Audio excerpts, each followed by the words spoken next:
মানুষের জীবনে কখন যে কি ঘটবে তা শুধুমাত্র সেই যে উপরে একজন আছে তিনি ছাড়া কেউ বলতে পারবে না। জানেন, সত্যি সময় বড়ই অদ্ভুত।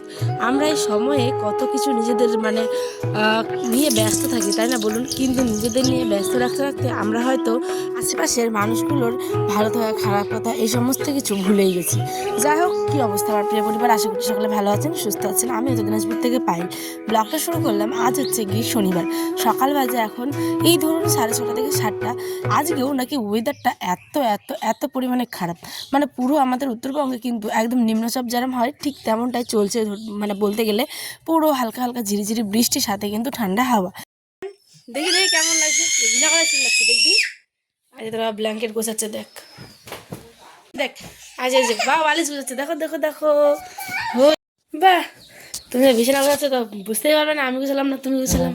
একদম খালি ফেলে দিচ্ছ, খালি গুছাও ভালো করে রাখো। ওই যে ফেলে দিল। আর এগুলো কে টানবে?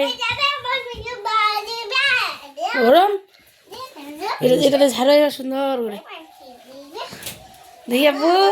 ওই ওই ওই, এদিকে দেখো একটা, এদিকে দেখো, এদিকে দেখো। আয়ান এদিকে দেখো, তুমিও দেখো। আয়ান এদিকে দেখো, এদিকে দেখবেই না, বদমাস। এবার এবার এবার আল্লাহ দেখে। ওকে বাবা, আয় ওরকম টানবে না, হাতে দেখে লাগবে ফের। ওকে বাবা,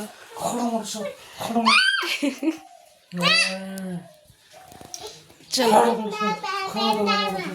আলো লাগবে ভাই বাবুর। এদিকে বড়মশাইকে বললাম বিছানাটা তুমি আজকে গুছিয়ে নাও, আমি একটু রান্নাবাড়ির কাজে যাই। কারণ সকালবেলা উঠেই চা, জলখাবার এই সমস্ত কিছু খেতেই হবে, কারণ বৃষ্টি পড়ছে মানেই কিন্তু খেতে হবেই, ঠিক আছে? তো এদিকে ওও মানে ভিজে গেছিলো পুরো, সেই জন্য মাথাটাতে মুছে নিচ্ছে। আমিও একদম সমস্ত ব্রাশ টাশ করে বাসি কাজটা সেরে এখন বসিয়ে দেবো হচ্ছে কি রান্না। রান্না করব, এদিকে কিন্তু চাটাও করব হচ্ছে কি, আর সাথে খাবো শুকনো মুড়ি, মানে তেল, পেঁয়াজ, কাঁচা লঙ্কা দিয়ে ভালো করে একটু মুড়ি মেখে নিয়েছি, যেহেতু চানাচুর টানাচুর কিছু ছিল না। আর আজকে একটা হবে সবজি ভাত, আর সাথে ছিল সাটি মাছ, মানে লাটা মাছের যে ভাজা, গতকাল রাত্রে যেটা করেছিলাম, তো সেই মাছের ভাজাটা ছিল, সেটা দিয়ে ভাবছি আজকে সকাল দুপুর খাওয়ারের ব্যবস্থাটা করতে হবে। এদিকে চলো, বরমাসের দিন দিন ভুঁড়িটা কেমন বেড়েই যাচ্ছে। এত গ্রিন টি খায় কিন্তু বেচারা, মানে ঘুম প্রিয় মানুষ এত, যে সকালবেলা উঠে যে এক্সারসাইজ করবে, মর্নিং ওয়াক করবে, সেটা আর হয়ে উঠছে না। যাই হোক, আমিও এদিকে অনেক কি বলবো, খিদা পেয়েছে, সে কারণে আমি অনেকটা পরিমাণে মুড়ি মেখেছি। দেখুন আমি গপাং গপাং করে খাচ্ছি একদম। সরি, মানে স্পিডটা বাড়িয়ে দিচ্ছি, তাই এরম মানে মনে হচ্ছে। সবাই কিন্তু ভাববেন না যে আমি এরমভাবেই একেবারে স্পিডে খাই, ঠিক আছে? তো যাই হোক, চলো এদিকে আমি মুড়ি চা খেয়ে নিচ্ছি। আর এদিকে তোমাদের বলছিলাম যে দেখো, বড়মশাই একদমই চা খেতে পছন্দ করছে না, কারণ তাকে নাকি ডাক্তার বারণ করেছে চা খেলে ওর মানে একটু শারীরিক অসুবিধা হয়। তো আমি জোর করে একটুখানি দিলাম, যে যেহেতু করেছি তা অর্ধেক কাপের মতো খেয়েছে, বাকিটা আমিই খেয়েছি। চলো, রান্নাবান্না কিন্তু আজকে আর শেয়ার করিনি, যেহেতু তাড়াহুড়ো আছে। এই যে ভাত করেছি, আর সাথে করেছি হচ্ছে তরকারি। আজ আমাদের বাড়ির পাশে কিন্তু একটা অনুষ্ঠান ছিল, ঠিক আছে? মানে বিয়ে বাড়ি লেগেছে, কিন্তু তারপরও আমরা গেছিলাম আয়ানকে নিয়ে ঘুরু ঘুরু করতে। কিন্তু তারপরে যে এমন মানে আমাদের সাথে করবে আমরা ভাবতেই পারিনি। সত্যি কথা বলতে, আমাদের বাড়ির কিন্তু একদম পাশে, মানে 7 থেকে 10 পা মানে হেঁটে গেলেই কিন্তু আমাদের বিয়ে বাড়িটা লেগেছে, ঠিক আছে? কিন্তু বিয়ে বাড়িতে গেলাম, কিন্তু আমাদের সাথে এরকম কেন করলো আমি নিজেও জানি না। আমি দাঁড়িয়েছিলাম আয়নকে নিয়ে, আমি সেই ক্লিপসটা নিতে পারিনি, কিন্তু পিছন দিক থেকে কে জানি কে এসেছে।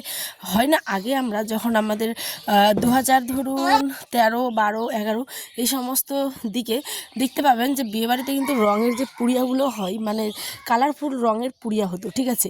মানে কাগজের মধ্যে রং ঢোকানো থাকতো, হলুদ, কালো, নীল, সবুজ, লাল, বিভিন্ন রকমের। তো সেগুলো যখন বিয়েবাড়িতে আনন্দ করার জন্য পুরো মাথাতে কে যে কোন বেলা ঢেলে দিত, আর যখন আমরা বাড়িতে এসে স্নান করতাম তখন বুঝতে পারতাম আমার মাথায় কে যেন রং দিয়ে দিয়েছে। আর আগেকার যুগে কিন্তু বিশেষ করে এই যে কাদামাটি নিয়ে খেলাখেলি বা জলের মধ্যে শুয়ে গড়াগড়ি খাওয়া, খেল দেওয়া একটা অন্য রকমের আনন্দ ছিল। আর ওই রঙগুলো নুস করে, মানে চুপি চুপি করে মাথার মধ্যে ঢেলে দিত। তো সেরমটাই ঘটেছে আমাদের কালকে। মানে কি বলবো, আর মানে মাথার মধ্যে আমি দাঁড়িয়েছিলাম, আর এখানে মাথার মধ্যে কে জানি কে যে লাল কালারের আবির টাইপের রঙগুলো হয় সেগুলো দিয়ে দিয়েছে। তো বাড়িতে যে স্নানের সময় আমি দেখি মাথা ভর্তি শুধু রং আর রং বেরোচ্ছে। তো এই যে বিয়ে বাড়িটা সন্ধ্যাবেলা দেখো লাইটিং টাইটিং, আগামীকাল ব্লগে দেখতে পাবে যে আমরা গেছিলাম, কী কী খাওয়া দাওয়া হলো সমস্তটা শেয়ার করব। এদিকে বড়মশাই ঝড় বৃষ্টি নিয়ে দেখতেই পেলে রেনকোট পরে চলে গেলা হচ্ছে কি দোকানে, কারণ দোকানটা কাল থেকে বন্ধ আছে, খুলতে তো হবেই, তাই না? তো যাওয়ার পথে এমন অঘটন ঘটবে কি বলবো, তোমরা একবার দেখতেই পেলে হয়তো ভিডিওতে, যে পাম্প করেছিল হচ্ছে সাইকেলটা। যেতে যেতে এমন অসুবিধে মানে অঘটন যে কি বলবো, এত ঝড় বৃষ্টির মধ্যে বৃষ্টি পড়ছে, আবার এদিকে টায়ারটা পাংচার হয়ে গেলো। লাস্টে টায়ারটা ঠিক করতে করতে একদম অনেকটা দেরি হয়ে গেছে, সন্ধ্যা হয়ে গেছিলো দোকান খুলতে গিয়ে। ওই যে বললাম যা কিছু ঘটবে শুধুমাত্র সেই উপরে একজন জানে, তিনি ছাড়া আর কেউ জানে না। তো চলুন, এখানে আজকে আবার নিয়ে এসেছিলো হচ্ছে 250-র মতো মাংস। আমরা যেহেতু আগামী দিন ভোজ খাবো, মানে বিয়েবাড়িতে যাবো খেতে, তো আজকে মনটা ভীষণ, একবার জাস্ট বলেছিলাম যে একটু পারলে মাংস নিয়ে এসো। তো সেই কথাটা মনে রেখে আয়নার আব্বা আবার একটুখানি নিয়ে এসেছে, মানে 60 টাকার মতো নিয়ে এসেছিলো, 250। তো এখানে আমি পটল আর আলু দিয়ে রান্না করবো। বিশ্বাস করো, ওই মাংসটা আমরা 3 থেকে 4 বেলা খাই, এতটা মানে আমরা বেশি খাই না, ঠিক আছে, মানে অল্প অল্প করে খাই, একবারে খাই না, অনেকটা অল্প স্বল্প করে খাই। তো এদিকে বড়মশাই বলছে একটু তেল ঢেলে দিই, মানে আমার রান্নার জন্য তেলটা শেষ হয়ে গেছিলো, তো সেই কারণে একটু তেলও নিয়ে এসেছে। দেখো কত বড় ডিব্বাটা, যেহেতু খাঁটি সরিষার তেল, তো নিচে না মানে থিতিয়ে যায় অনেকটা, তো সেই তেলটাকে আগে ইউজ করতে হয়, নাহলে তেলটা গন্ধ হয়ে যায়।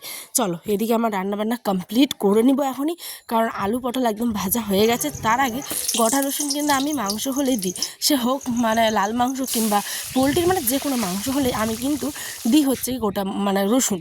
তো তোমরা কারা কারা গোটা রসুন খেতে মাংস পছন্দ করো আমাকে কমেন্টে অবশ্যই জানিও। আর এদিকে আমি মাংসটা কিন্তু কাঁচা লঙ্কা দিয়ে করবো, হ্যাঁ, তাই কাঁচা লঙ্কা পেঁয়াজ কুচি দিয়ে ভালো করে মাংসটাকে আগে কষে নিতে হবে। তারপরে মাংসটাকে কি ভুল বলছি বলুন, মশলাটা কষিয়ে নিতে হবে। তারপরে টমেটো দিয়ে ভালো করে মাংসটা কষিয়ে নামিয়ে একদম কষা কষা গরম গরম ধোয়াটা ভাতের সাথে, আহা কী যে দুর্দান্ত লাগবে, সে শুধুমাত্র মানে যে খাবে সেই জানে। এদিকে ভাতও আমার প্রায় কমপ্লিট হয়ে গেছে।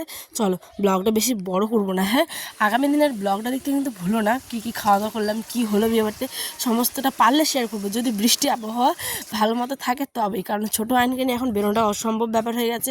আর ভিজলে, এই বৃষ্টিতে ভেজা মানেই কিন্তু প্রচুর ক্ষতি, মানে জ্বর সর্দি কিন্তু একদম হবেই, ঠিক আছে। দেখো এখানে রাত্রি হয়েছে, বিয়েবাড়িতে লাইটিং চলছে, আর এদিকে কিন্তু ঝিরিঝিরি বৃষ্টি। তো চলো, এই দিয়ে আমার রান্নাবান্না কমপ্লিট। কেমন লাগলো ব্লগটা লাস্টে অবশ্যই কিন্তু কমেন্ট আমাকে জানিও। হ্যাঁ, আজ তবে আসি, দেখাবেন একটি ব্লগে খুব শিগগিরই, ঠিক সন্ধ্যে 6টায়। আয়নের দিকে ফু দিচ্ছে খাওয়ার জন্য। চলো তবে আমরা তাড়াতাড়ি খেতে বসি, হ্যাঁ, টাটা।